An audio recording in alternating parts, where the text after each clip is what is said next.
You can imagine what the comments on this were like. Get back to the coup, right? We don't care about your phone, right? Tell us what's going on with the coup in Thailand. And she puts up one of the great posts, for my money, one of the great posts in the history of the blogosphere, which is Life Like This. And Life Like This begins, okay, first of all, let me clarify some stuff.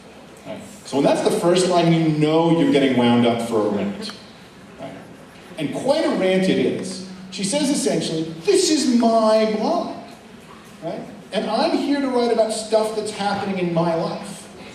And one of the things that's happening in my life is that there's been a coup in my country.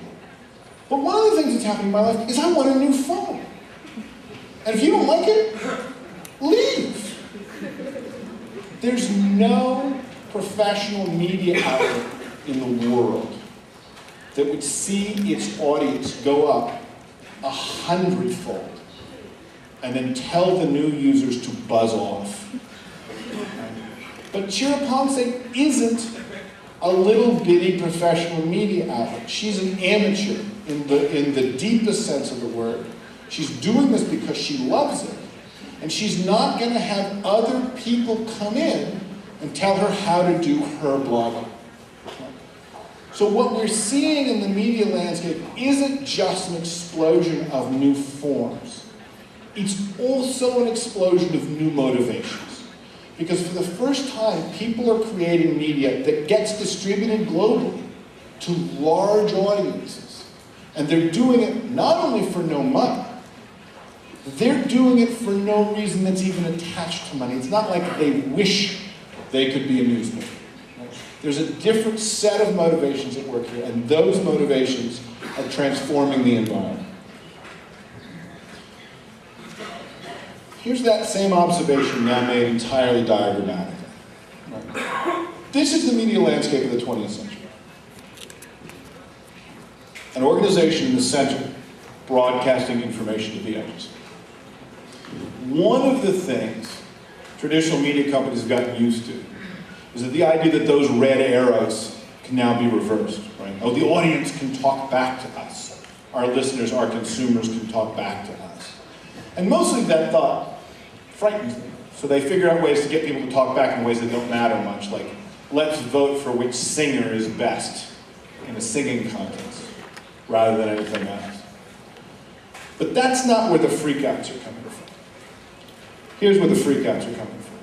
The stuff that's really different about this media environment is that the people formerly known as the audience can now reach each other directly, conversationally, no professionals anywhere in sight. And there are way more green lines than red lines. And that's not about technology, that's not about tools, that's just math. That's just the way networks work.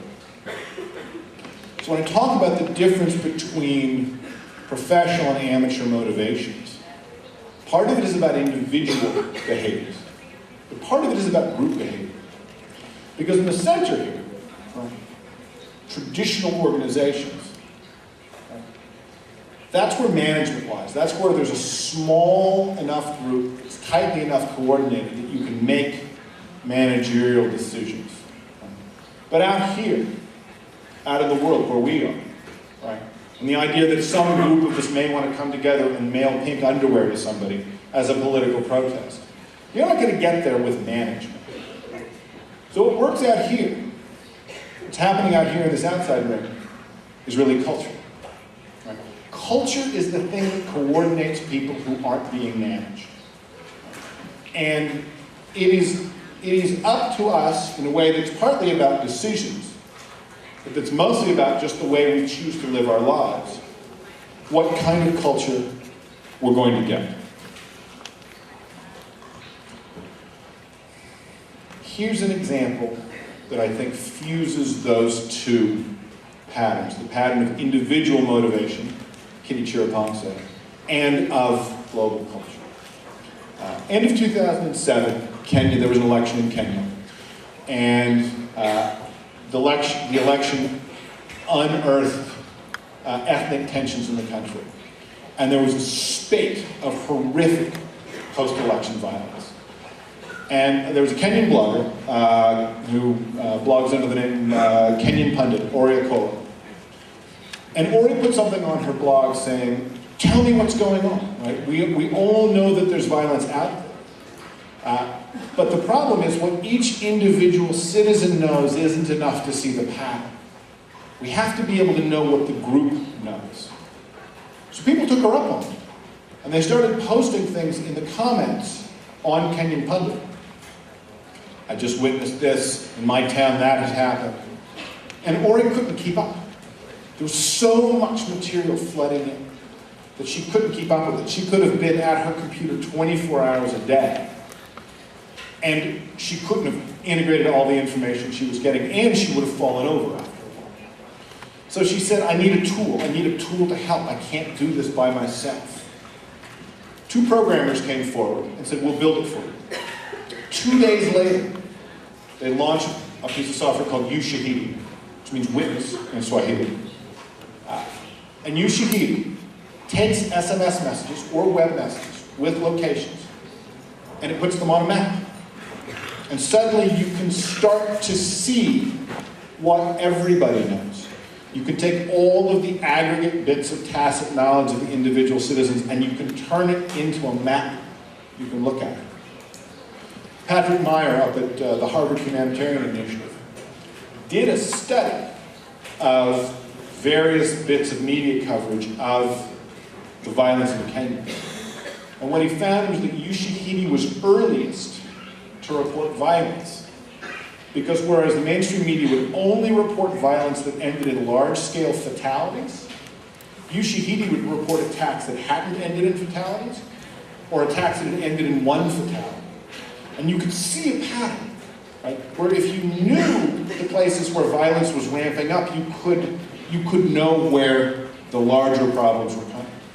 And so Ushahidi not only lets people aggregate information, it also creates an environment where you can better predict the future because you're picking up on the weak signals. You're picking up on what everybody knows, not just what anybody knows. So this is developed in Kenya, early part of 2008. But of course, although Okola has asked for this for the particular Kenyan circumstance, the programmers have made something that has general capability. This thing takes tacit knowledge and puts it on a map. So Ushahidi has now spread all over, right? It was used in Mexico to track reports of voting fraud. More recently, it was deployed first in Haiti, and then in Chile, right? To track a whole host of things. I'm sorry, it's cut off over here. But it tracks injuries, it tracks deaths, it tracks need for equipment, it tracks location of equipment. It uses the simplest technology, the simplest digital technology people have, which is the SMS on the phone, and it turns it into tacit knowledge. And it's done this globally. We were talking this morning about cities, and someone asked what I thought the outcome of this conference might be. And I said that the outcome was almost certainly going to be among the lateral connections drawn among the attendees, people you meet and talk to, rather than any kind of top-down plan.